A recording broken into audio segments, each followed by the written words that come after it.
Welcome to the Stack of Stats podcast. Pam Maldonado here, joined by two of my favorite people in tennis. We have Drew Dinsick, whale_capper on Twitter. He is an analyst for NBC Sportsbet and host of the Deep Dive podcast.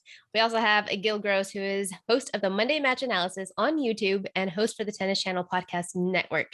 Y'all, I am so excited. I was super bummed that we weren't going to have Novak Djokovic, world number one, in this tournament, but it's been pretty good. What do y'all think? This has been a weird one. Honestly, I feel like, when we did our preview,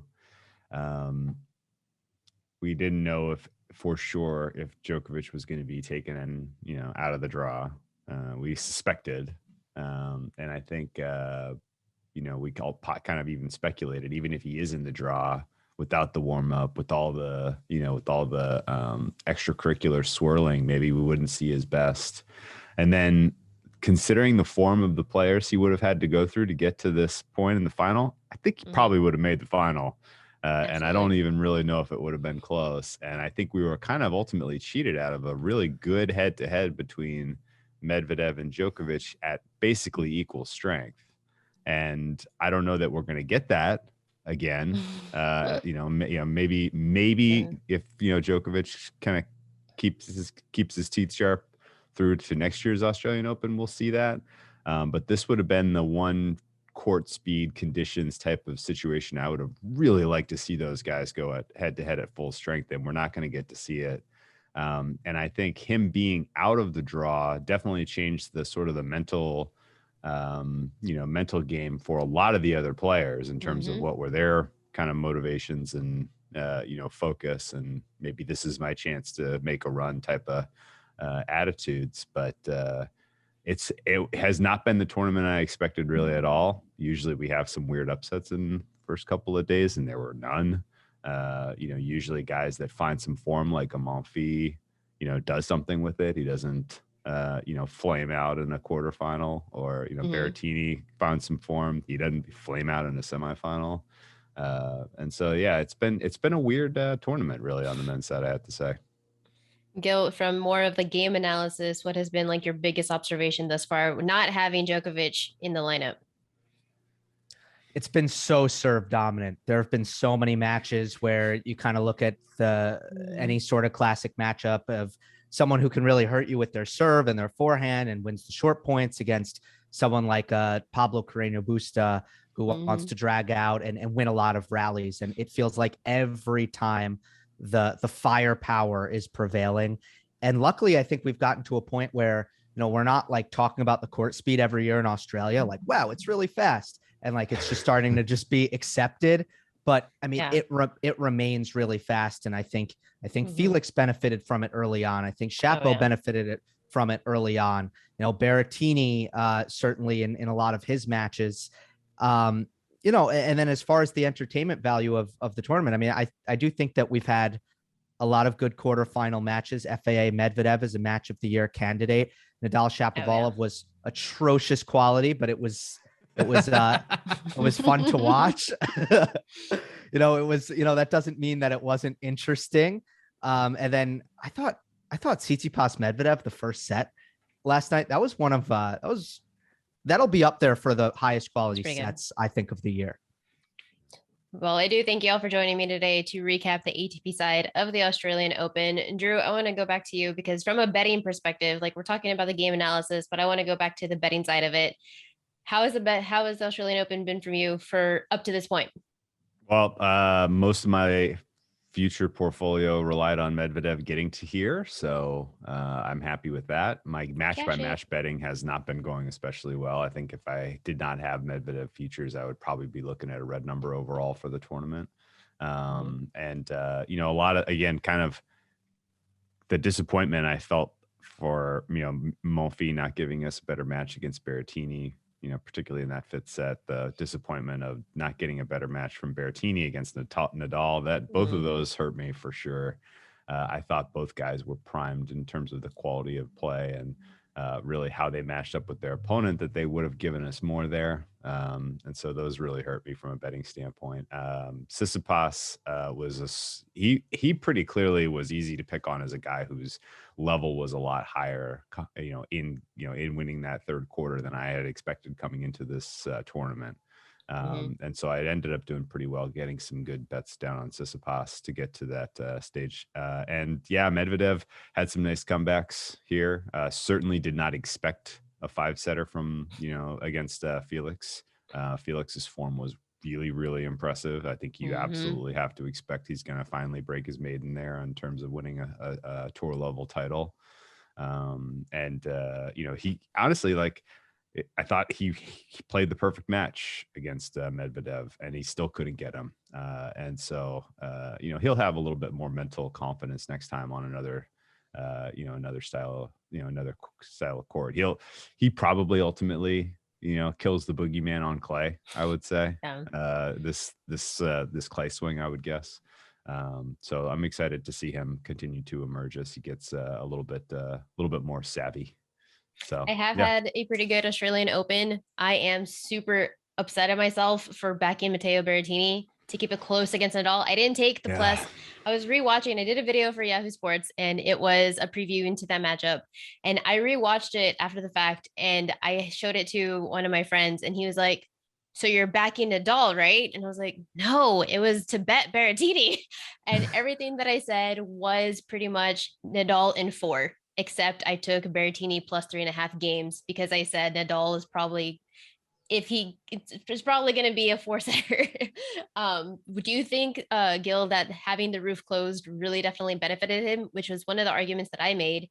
If the roof was closed, then this heavily favors Nadal. But what do you think was the downfall between Berrettini and Nadal not at all really being competitive much?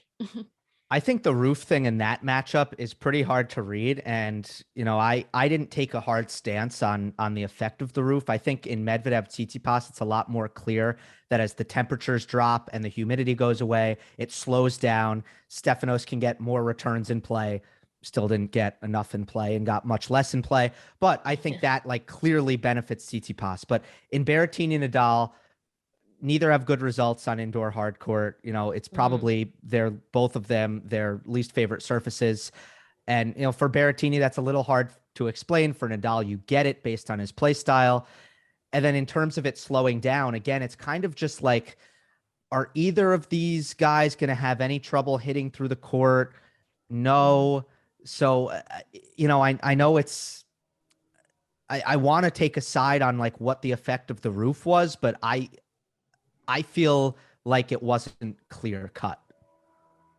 Well, then that kind of moves me over into what I did want to talk about, and that's some of the biggest disappointments out of the Australian Open. And I would definitely say that there's been a few, I know for me, it starts with no Novak Djokovic, but we'll move on from that. A big disappointment for me was Carlos Alcaraz losing to Berrettini in 5. I definitely feel that was a match that Carlos should have won. And as a fan, I am so ready to see Carlos Alcaraz just create those proper shot selections on court. He's only 18, so the lack of experience really came into play here, but he has the weapons. Definitely. Gil, what do you think about Carlos against Berrettini when he lost in best of 5? He lost in 5 sets. Yeah, Pam, I was saying before the tournament that Alcaraz was going to come out of that match, that was going to be an inflection point in the quarter, and the winner would probably go on to the semis. And that was true, but Carlos lost because of inexperience here, because he basically spotted Matteo 2 sets when he was just over pressing and doing the kind of the classic young player, trying to make every shot too good and hitting so many balls long. And then as soon as he settled into the match, he was for the most part the better player, but Berrettini is also really clutch. And, we know how hard it is to break his serve. He had a good serving set in the 5th, got it to a tiebreak, won a couple of the key points, and that was it. But, again, at the end of the day, if Carlos was just in the correct headspace right away in that match, he would have won. And losses like this are definitely going to teach him this, like you said, he was pressing in the wrong spots. This type of loss is going to show him, okay, this is where I need to back off. This is where I can fire things that are going to help him in the next big match. Drew, do you think we're going to see him? I did a tweet that we're going to see Carlos Alcaraz as a world number one. I'm so impressed with what he can do. He's 18 and he just has the firepower of Nadal. But he has like the game set of Federer. So, I mean, if he were to win a major in the next few years, which court do you think it's going to happen on? It'll probably be the US Open would be my guess, would be his first. And it's because I think in general, he can do well on a little bit of slower surface. He's got the shots in his arsenal. And as he improves, he'll, that seems like the right speed for him to really excel amongst the peers. And because you generally see the youth move up in that tournament because it comes later in the season and they still have legs. And so if you have a season come through even this year, maybe, where, guys like Nadal leave it all on the court through the clay swing. And then guys like, the Berrettinis and the Tsitsipas's and even, Medvedev, play through the grass and through the US hard court swing. You may catch some of those guys, who are a little tired if they're going, through to the finals of every one of those, the Canadian Masters and the Cincy Masters, so I could see it happening most likely at the US Open for him. And it could happen at Roland Garros as well. Like, I really respect his game on clay. He made how deep was his run last year there? He made a good run at Roland Garros last year, if I remember correctly. But I don't disagree with your assertion that he could eventually get to world number one. He seems like the best and most talented of the current class. He and Sinner, I think 1A, 1B, for in terms of kind of being able to find the top gear that is unbeatable on any given day. So yeah, it seems possible. I would also kind of add, I thought Gill's breakdown was exactly correct. He was not in the right headspace against Berrettini, and that was kind of a common theme among a lot of players in this tournament. I thought, the biggest disappointment award for me goes to Zverev.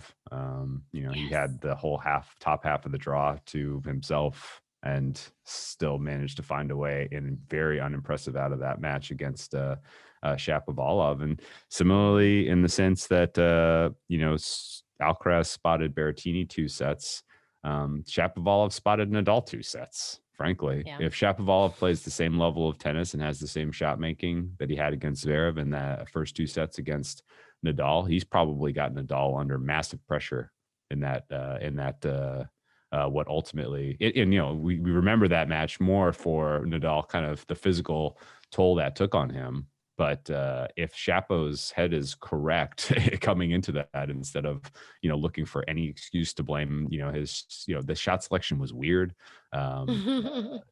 Just in general, his approach was it didn't make sense. If he came in with the same laser focus he had against Zverev, I think he probably is he might be your finalist, honestly. We're talking about Berrettini. I'm also going to compare him, though, to Alexander Zverev. The thing with Zverev, he has 26 majors in his career. He is 20-19 against against players in the top 50. He's 4-15 against players in the top 20. And Zverev is 0-11, 0 wins, 11 losses to players in the top 10. Berrettini is well on his way to doing the exact same thing, having a very similar resume, because now he has won in 4 straight majors at Roland Garros, Wimbledon, US Open, and now the Australian Open. He has lost. Granted, it is to Novak Djokovic, 3 of those 4, but now he also lost to Nadal, all in 4 sets. What do you think, Gill, is the problem with these players? I'm going to say the problem is they don't have variety in their game. They want to play the baseline game, and that is not going to win matches. And that is why you see the top 3, the big 3, who they are, because they can bring a player forward and back, side to side, implement the variety that no other player has right now in the next gen. What do you think? I think Zverev and Berrettini are different cases because, and yes, both of them have frustrating 0-for records against the top 10 at majors. But the difference is Zverev in best of 3 he's actually been unbelievable against top competition. He has a winning record against top 10 players in the best of 3 format, which is really impressive. I mean, he continues to pick up, really big wins in best of three. He had one against Novak Djokovic. He's won the ATP finals at the end of the year. So for him, I just think it's mental. It's just, it's a major, and he doesn't bring his best tennis because it's a major. I don't think it's a physical best of five thing. I think he's shown that he has legs. It's just, he has these demons and technical deficiencies in his game that just show up weirdly with his second serve and his forehand when the chips are down. And that's I think the Zverev issue. I think the Berrettini issue is not mental at all. I think he's ready to do this. I think he's a good competitor. He has good nerve management. It's the game. It's the fact that he can't win a baseline rally against the elite players, and the elite players can return his serve. So they drag him into rallies. If you see all the matches against Zverev in the Madrid final, all three Djokovic matches, the Nadal match that we just watched, Berrettini's right there on first serve points won. It's the same thing for both players. Second serve points won, he gets absolutely obliterated in that stat because second serve points are rallies. And he can't win the rallies against these guys because the backhand and the movement. The backhand. And that's exactly why that was the mistake that I made with Berrettini keeping it close against Nadal. Well, Nadal is a lefty who is going to put it right up against the backhand of a weak Berrettini backhand. And he was attacking it the entire match, and Berrettini had no answer. We did see Berrettini have one great backhand shot. It was a jump up in the air, looked beautiful, photographic one backhand, and it was a winner. That has never been done before, and it's unlikely to be replicated. I don't know if Berrettini has the skill set to really ever advance here in his career. Like, this is probably like, is this peak for him because of his inability to improve on on those rally shots, on that backhand? Where does his career go from here? I mean, I think to a degree he has to be pretty excited that he is here. I don't know that a lot of people thought this was coming for him, honestly, to be like a clear top 10 guy. And I do think that, like, you know, with top 10 status, you're going to go deeper into slams. You're going to get more money. You're going to get better opportunities. You could improve your coaching. There is a world where, you know, and by the way, the door is wide open about who's going to be the next great grass player. Like, if he could entirely devote himself to, like, hey, you know what? You know, I'm never going to be able to get it done on clay.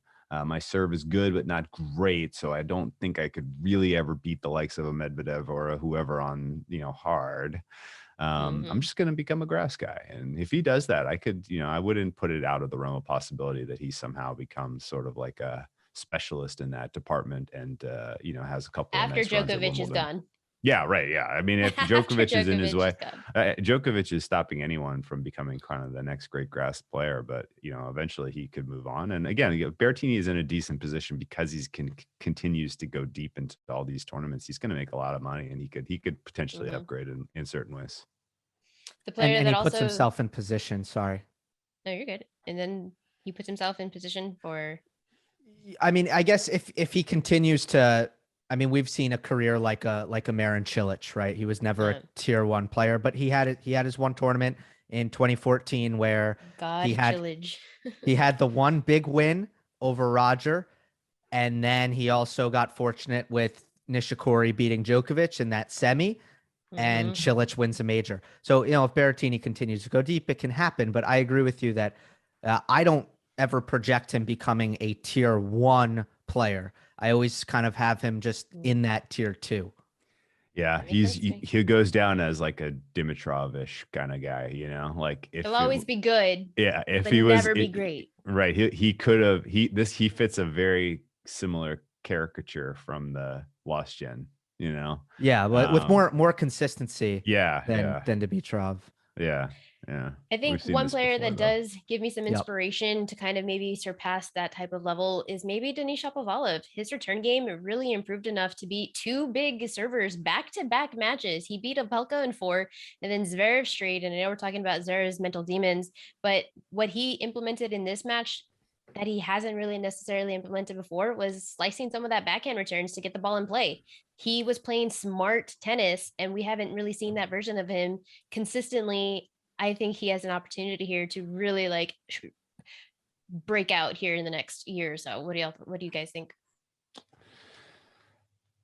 I'll let Gill Am I answer being too first. nice?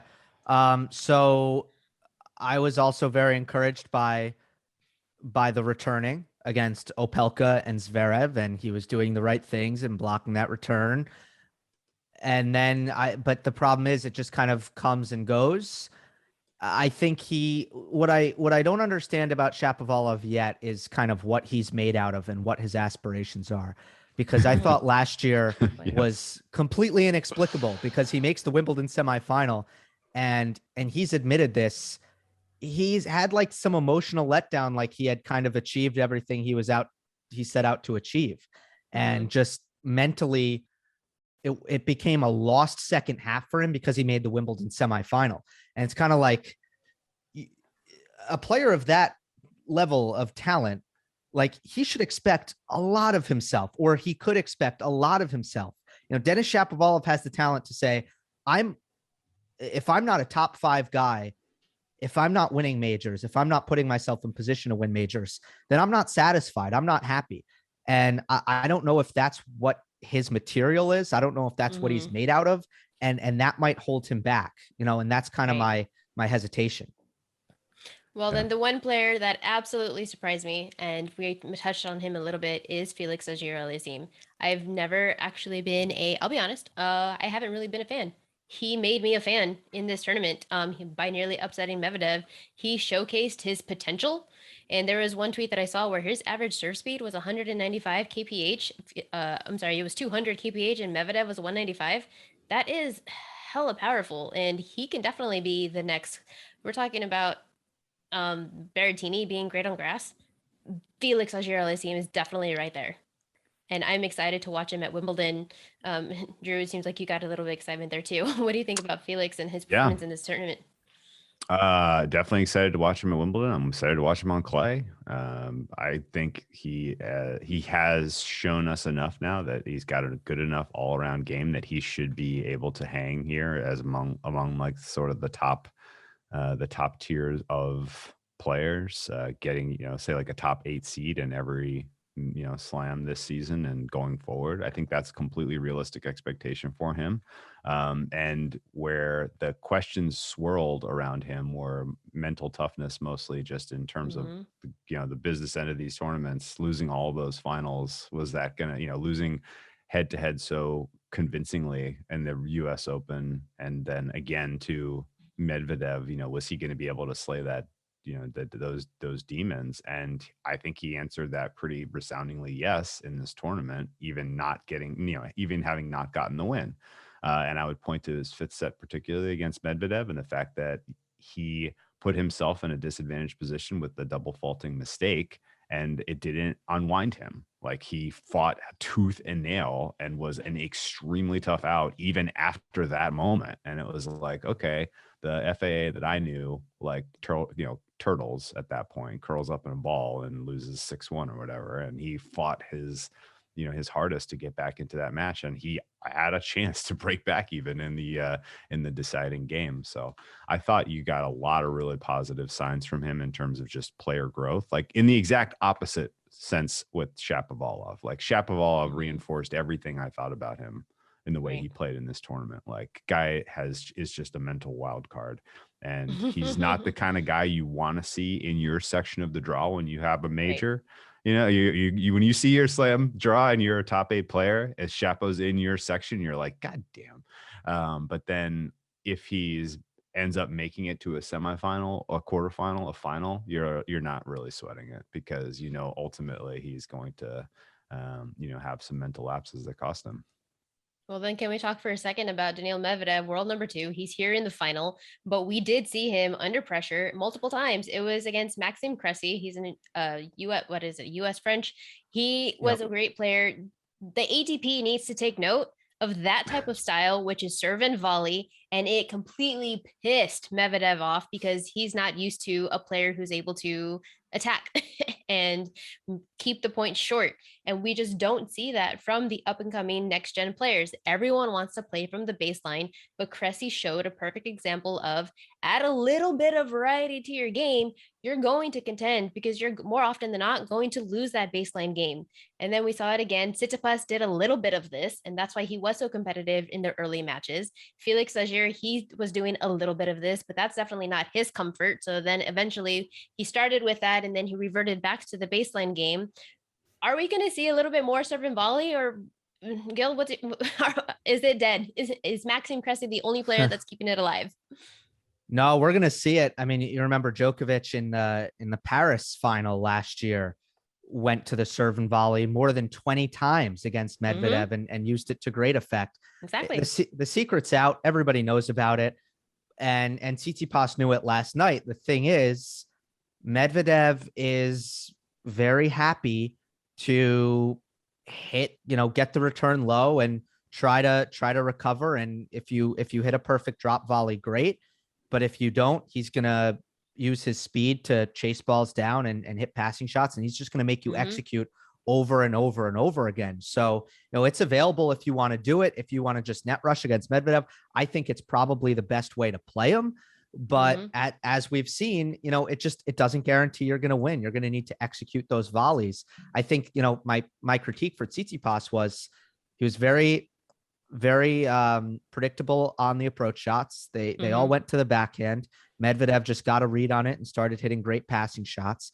And then you could point to a couple of key volleys in this match where, look, were they easy volleys? Were they gimme volleys? No, but Tsitsipas has a difficult volley and just, it's not good enough. And he loses the point.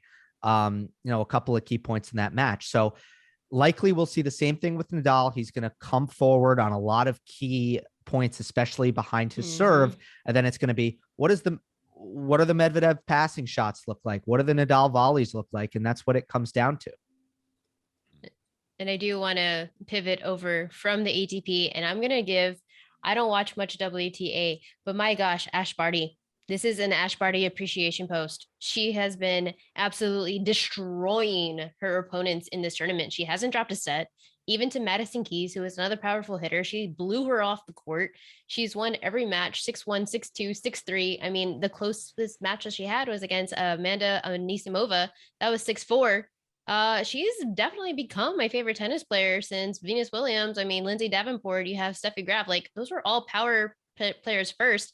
And then, Davenport was the one that added variety. And now you have Ash Barty, who's a little bit of both. Power and variety. So how is she? What's your prediction, guys, for this match that she has now in the final, which is tonight in the WTA? Is she going to come out with a win? I don't see what Danielle Collins can necessarily do here to stop it. Her form is all time right now. She's peaking. She's so good. I like how you say she's peaking after she won like every event in 2021. She's still peaking a year later. I know. I had some great prices on her at the French Open last year. I was super mad she got hurt because she probably would have won that too. She's absolutely on fire right now. I think there was some questions about, was the moment going to be big? Because I think Australia has been waiting for this for a long time. A hometown win here would be huge for the country in general, and their general, spirit. I don't give DRC much of a chance here. I think I'm like 90-10. Barty wins this, and I think realistically, Barty 2-0, Barty -4.5. Probably I'll have a little bit of value on the betting market, in my opinion. And she is a -480 favorite, so definitely indicative that she should be rolling over here. She's just better than everyone. I mean, it's been hard for me to move past that baseline kind of read on Ash Barty, because just, you mentioned power and variety. It's also, power and athleticism, power and defense. Yeah. There's a lot of big hitters on the WTA tour, especially at, in the upper echelon, Arina Sabalenka and Garbine Muguruza and, Karolina Pliskova, who she played in the Wimbledon final. I mean, there's such a big difference between the way Barty moves and defends. And then you have the backhand slice. It's an X factor. The serve is as good as anyone's. The forehand is as good as anyone's. And it's just, it's really hard for players to find advantages over Ash Barty. Yeah, she has Talking a about backhand slice that's absolutely devastating. And I don't see that Mhm. Collins has got an answer for that in this match particularly. And you're also talking about the serve. I mean, at one point in the tournament, Barty was one of 4 players, and I think it's up to even now at this point, but at one of 4 players who had 50% or more first serves unreturned.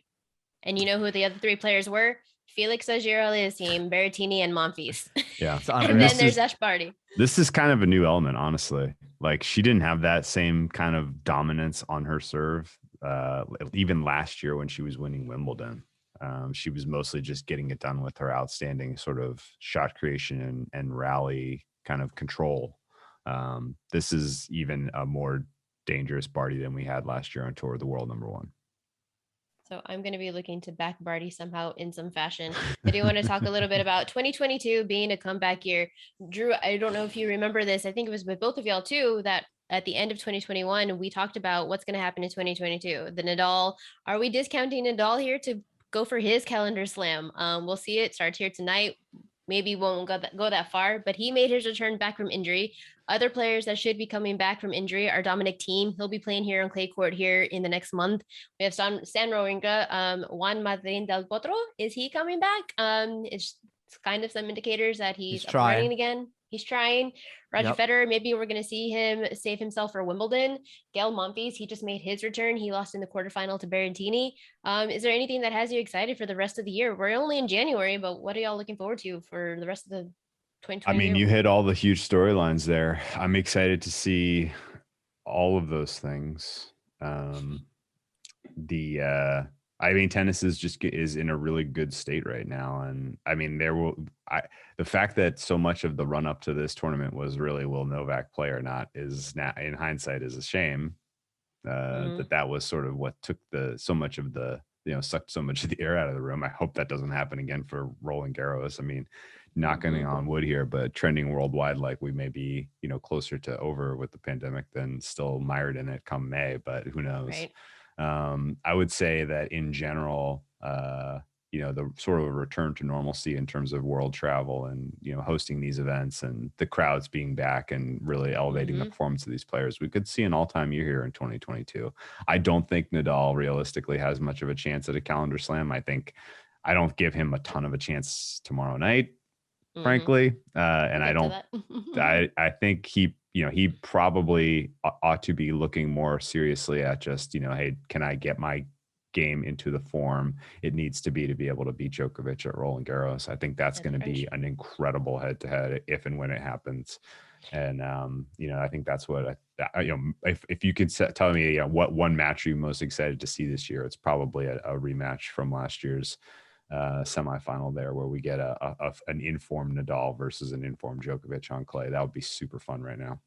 It is a few months ahead. Roland Garros French Open is not until May. Odds are out. Nadal is plus 150 favorite. Is it too early to buy on him?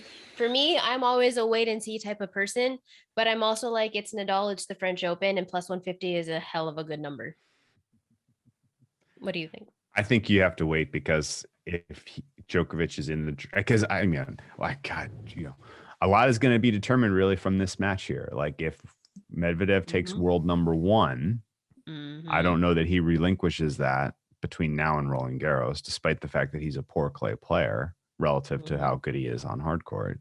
And I think, if you could have another funny wild draw, if Medvedev is world #1 and Nadal's on the top half of the Roland Garros bracket, that's, he's value at plus 150. Team's health. I want to say team's health is an X factor. You don't know what that's going to look like.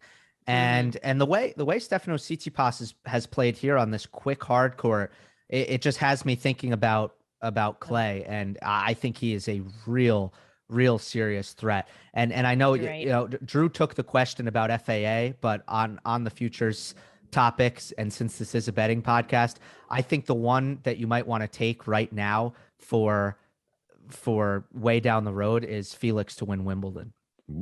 Ooh, for 2022. Yeah, I think that might be a good one to jump on right now. Wait, Oh, that's let's really look up that price while you kind of comment. I don't have much more for you on Nadal plus 150. Like there's a world where the draw breaks and but I usually don't bet Roland Garros until we see Barcelona and Madrid. That kind of gives you sort of the range of conditions. Slow, and obviously Rome matters too, but Rome is mostly like it's just you get a bunch of players who don't play the rest of the clay swing, so it kind of makes things a little weird. But I think those two kind of give you the range of performance levels and players on clay, and that's usually when I get involved with the Roland Garros futures.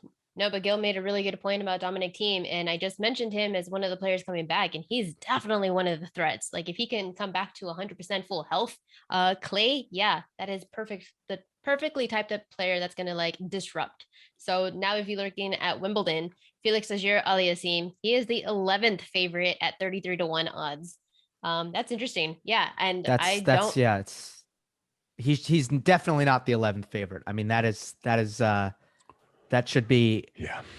I think there's value there. In terms of the best players on grass, for sure he's not the 11th favorite. I would say he's probably like what you have Djokovic. He would be like the third or fourth. He should be in the top 5 probably. Yeah, realistically. Djokovic, Berrettini. There are some hysterical prices on this. Not to give them a plug, but the bet online futures for Wimbledon have some crazy ones. Like what do you think, Gil? Should we take FAA at 33-1 or Milos Raonic at 40-1? Which of those two seems like the better price? Just out of curiosity. Better price. Oh my god. You know what? I'm going to place that wager now in case they're listening and they make an adjustment. Yeah. I mean, silly enough, like Denis Shapovalov is 14-1, which is kind of insane that he could keep it together for a whole fortnight it's a stretch. So yeah, no, I think realistically I would expect I would expect him to finish in at least top 6 choices, if not top 5, once we get there. That is amazing. Well, then that brings us back to tomorrow's. It's tomorrow. Today's Friday. To tomorrow's match. We are looking at the final. The final in the Australian Open 2022. It is Daniil Medvedev, world number 2, a -205 favorite to Rafa Nadal, plus 165 underdog.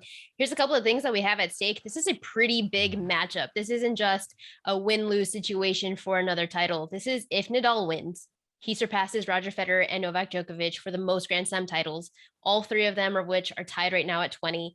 He will have 21.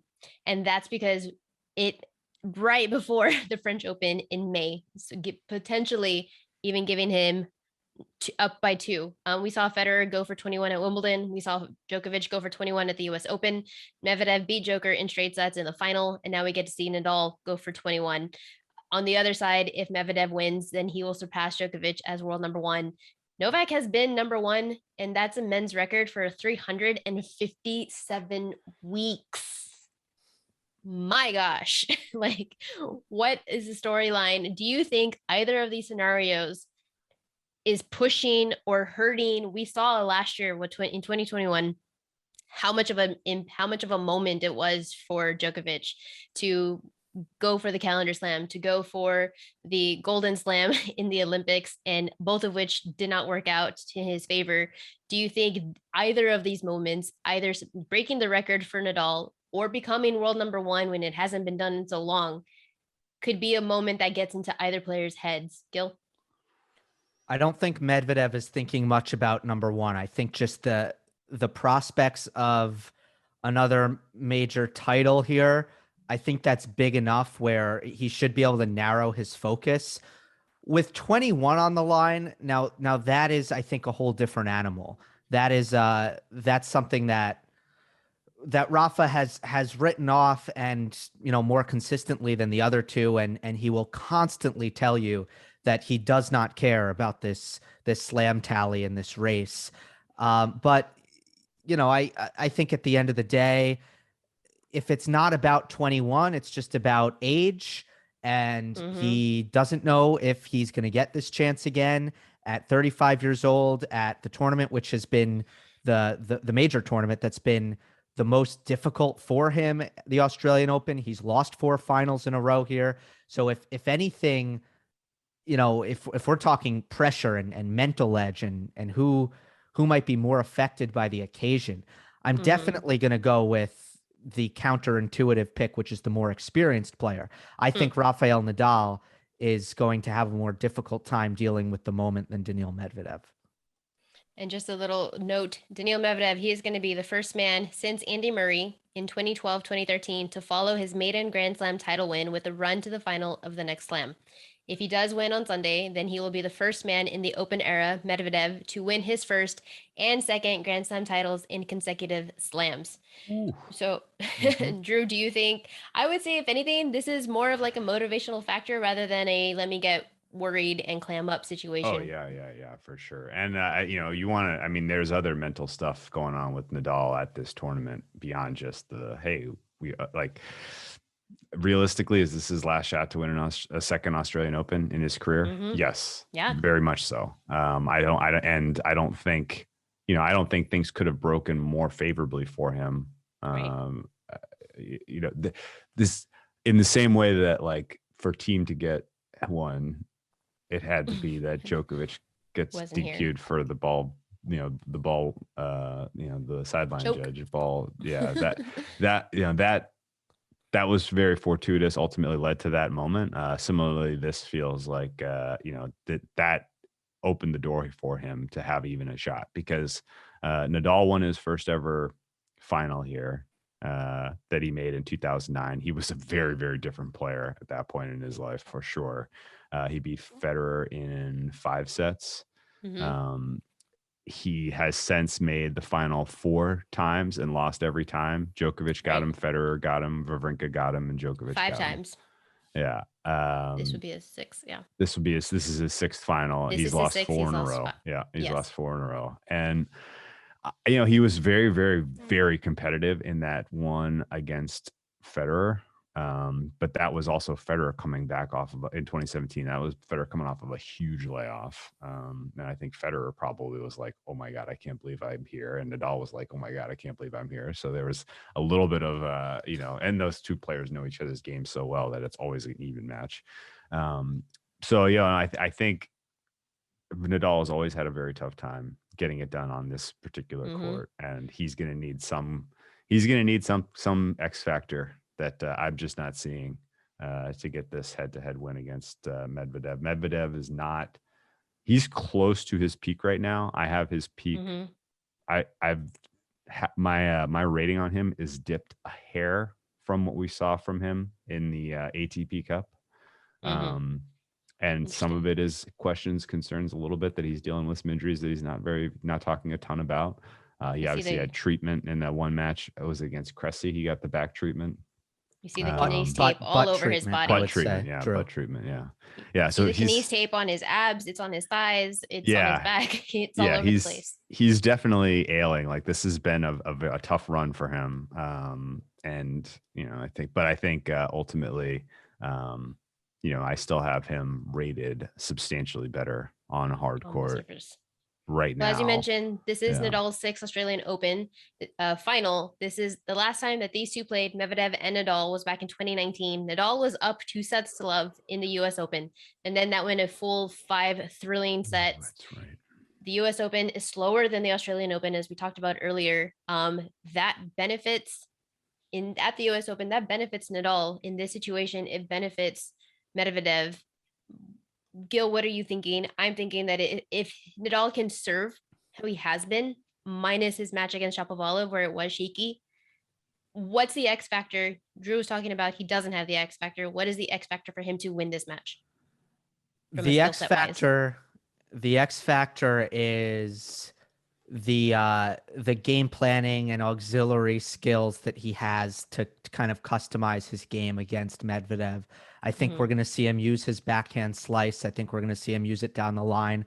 I think we're going to see him serve volley. We're going to see him serve plus approach instead of just serve plus forehand. Now, there's going to be adjustments that he's going to make against Medvedev. And then, the optimistic way to look at Nadal is Daniil has not faced a returner of the quality of Rafael Nadal. And I think the biggest mismatch, honestly, the biggest advantage that Nadal has theoretically would be his speed against Medvedev's ability to finish from the baseline. If this were prime Nadal, I would see that as something that was going to present major issues to Medvedev. Because I think against really speedy players who play great defense, Medvedev can struggle sometimes. It's just like, does Nadal have those legs to do that right now, not only at 35 years old, but coming off of a stretch of, 6 months without tennis? That's kind of the question. And a full 5 sets if it goes that way. Can he handle the legs through a full 5-set match? He's had these dips of energy now. I thought he hasn't really played a complete match physically. Against Mannarino, he looked slow for like the first 30 minutes and then got his legs under him. Against Shapovalov, he had the big dip, the heat stroke for, really the last 4 sets. And then in this last match against Berrettini, I also, I thought the intensity dropped a little bit at the end of the 4th set through the middle of the 3rd. The good thing is that Nadal has served well, even when tired. And that has really helped him get through these last 2 matches. But I think that's the biggest concern, is those energy dips and just knowing that this is going to be by far the most physical match for Nadal of the tournament. Well, you're talking about his serving, and I actually wanted to touch on that because you did a tweet about Nadal's double faults. That you posted about his double fault rate, how it's been worse in this match than it has been over the last X amount of time. Could you touch up on that? And could that come into play here? So he started to go for bigger second serves in 2020, and then he had a career high double fault rate, but it wasn't a terrible double fault rate. Last year, that's where I think you would have started to notice a problem, because there were matches where it got in the way, especially over a clay court season. The Andrei Rublev match is one example. They came at bad times, and it started to seem like there was a second serve issue. And then to start this event and to have the 11 double fault performance against Shapovalov, it's like, okay, this is starting to become a bad trend for Rafa. But in the last match, it was really good. He double faulted twice, and his second serve speed was around where it's been all tournament long, a very good second serve average, 103 miles per hour. How much of that, though, was that because he didn't really have the pressure from Berrettini, whereas compared to Shapovalov, he came back, he rallied back, and now it became more competitive. Oh, crap, now I have an opportunity here to not only drop a set, but potentially lose the match. So it became like more of a pressure situation. So I think we're seeing with Nadal, we are seeing him get shaky in these pressure situations. What do you think Medvedev is going to bring? Pressure situations. Would you agree that it is more so with that, or it is more really just related to fatigue? I think his second serve might have just been better. Now, in terms of the pressure, it's true, because you do have a safety blanket in Berrettini's backhand. You hit a second serve there, you don't need to go for that much. You're not going to get hurt. Where Shapovalov, if you don't hit a good second serve, he can really hurt you. Medvedev is someone, he's not overly offensive usually on the second serve return, but he really has incredible depth on that shot. And I don't know that Nadal is going to be able to do anything to disrupt the depth that Medvedev gets on his returns.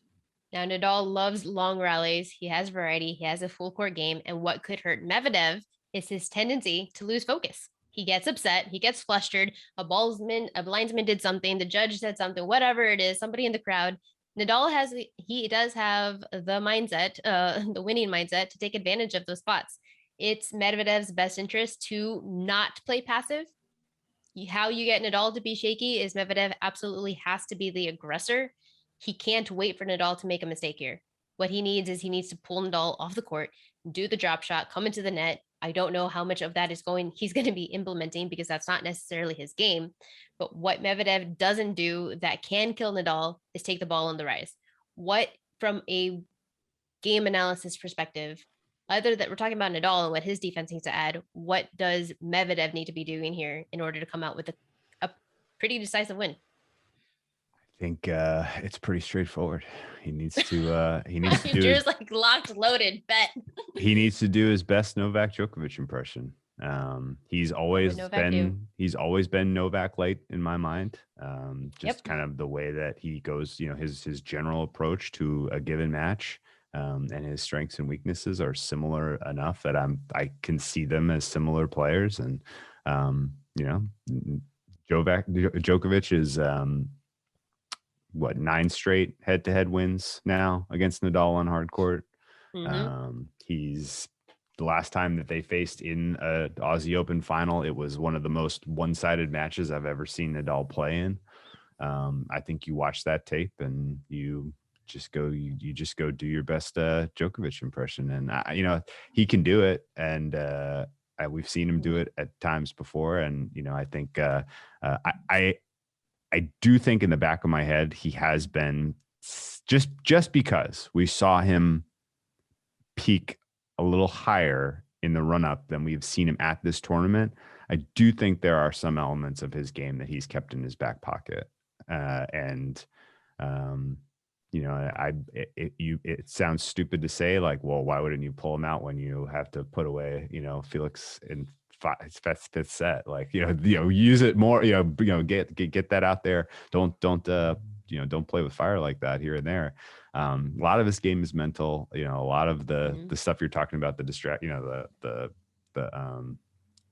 histrionics on court. It feels like he's more of his game is mental than I realized. I feel like I learned that about him at this tournament.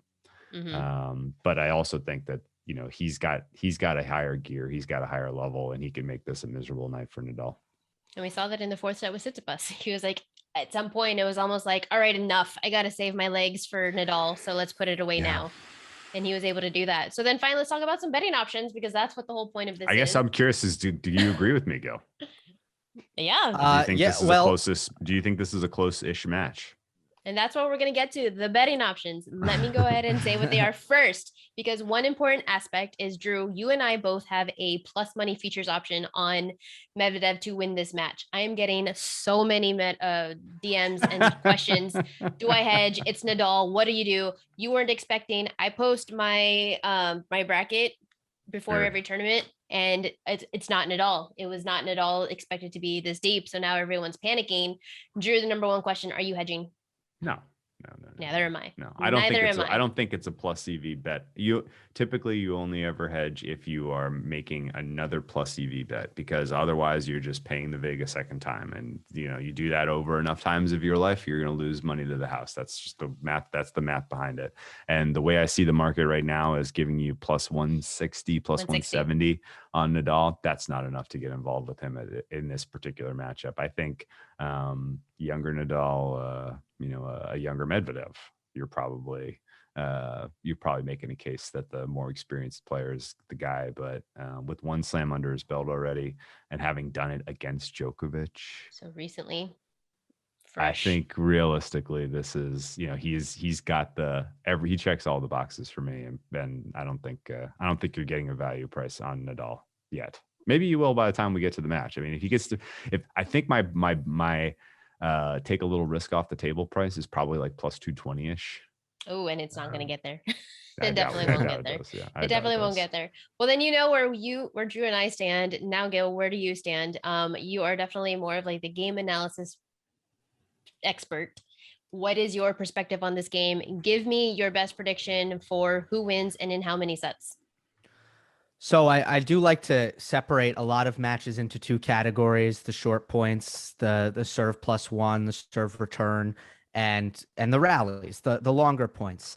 And I think what is so concerning about this matchup for Nadal and favorable for Medvedev is, realistically, you see very realistic paths to winning both of those battles. Medvedev being really the best serve return combination guy that is in the sport right now, period. Just the heavy artillery he brings on the serve, the amount of returns he'll get in play. I think Nadal, the one thing that he hasn't faced is a really great returner, and he's been getting a lot of free points on his first serve.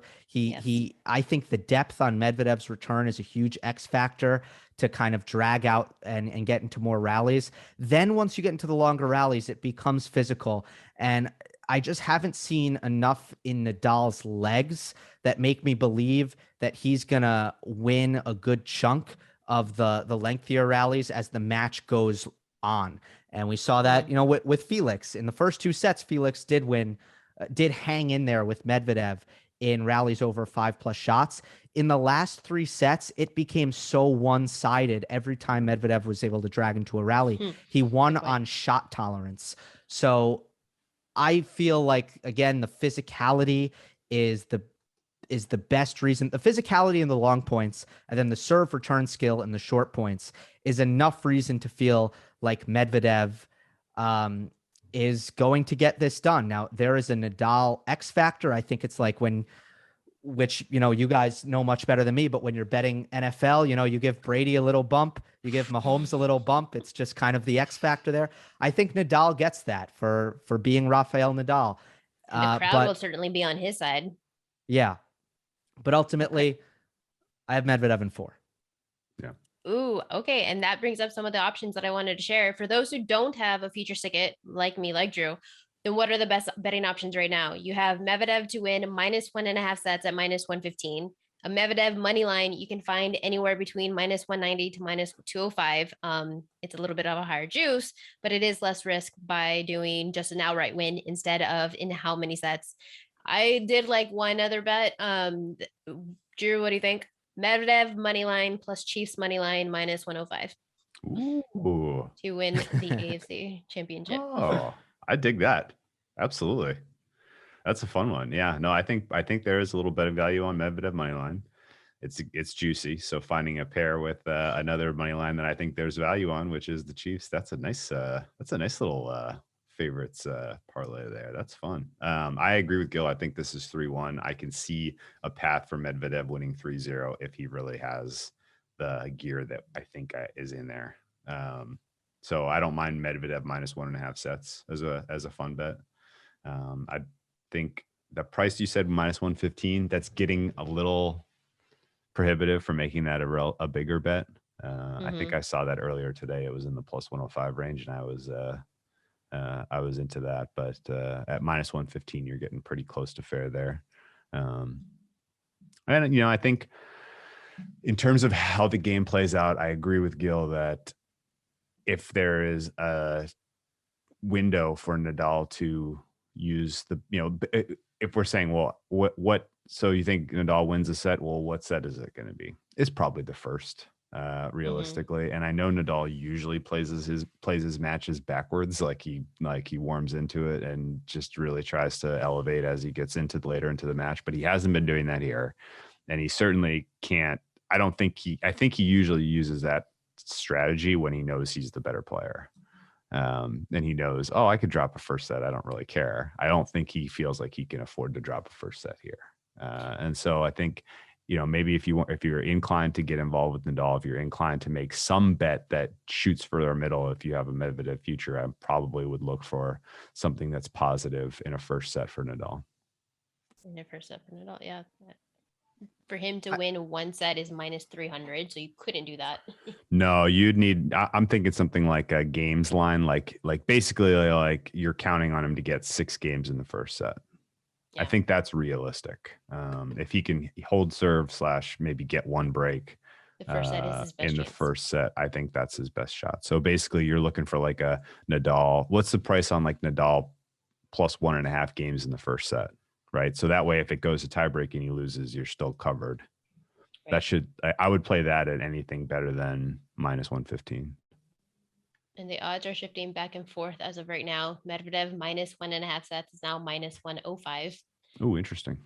Yeah, that's more bettable. Yeah, that's interesting. So basically, there's some appetite to bet the dog here.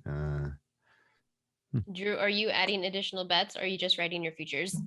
I'm just writing my futures. I have so much at stake between the NBA and the NFL and the outrights. And at this point, I have a bunch of Barty too. So I'm just gonna stand pat.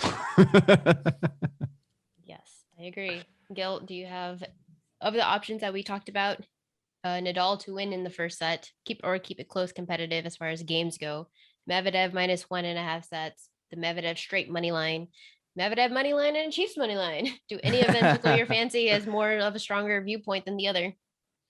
I do think Nadal's best set is likely to be his first, so I'm on board with that. I think if this becomes a match that is won via physical KO, you do look to Medvedev's spread. You look to to Medvedev minus 3.5 games, because the latter sets, like we, kind of like we saw at Roland Garros with Djokovic Nadal, with that fourth set just being, the tank empty for Nadal, and Djokovic, I think, won that set 6-1. Medvedev is very good at that. I know he just did it against Tsitsipas. He's great at running up the score. So I've always found that he's a good person to bet as a favorite on the spread, because he loves to roll, and he gets in that almost hurry up offense with the quick serving, and it becomes an avalanche. And I just think he's a very blowout prone tennis player. Yeah. Do it, in the sense that he does the blowing out very well. So, that might be something. So Medvedev on the game spread is -3 at -115. Nadal in the first set, the game spread is +1. Yeah. +1 I'm okay with. It looks like +1.5 is too juicy to get it into that. +1. Yeah, I'm passing on that. That's not a good enough price. In the back, still in the back of my head, I think there's a very real possibility we see a 3-0 Medvedev. Very good. Well, then we're in agreement. Our best bet for this is going to be most likely Medvedev in 4. That's what we're predicting.